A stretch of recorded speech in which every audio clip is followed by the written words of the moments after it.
Hey guys, how's it going? My name is Adam and today I'm gonna show you how to fix copyright claim on TikTok. So let me tell you why this is happening.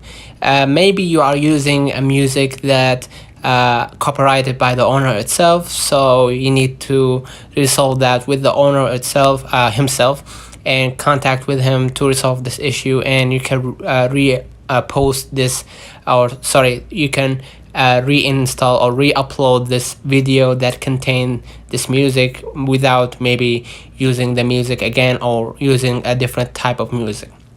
So the other solution is, if you are using a business account, you can just go to your profile and you can use any music that you want. You can just simply go click the three lines in the top right and go to settings and privacy and go to your account. So you're gonna click the third option, which is switch to a personal account, so you can use music, any type of music that you want without being copyrighted and asked, or your videos being muted. So basically that wraps it up. Don't forget to subscribe to our channel, follow it, hit the thumbs up. Last but not least, turn on the notification bell to receive every video we upload. Thank you for watching. See you in the next one.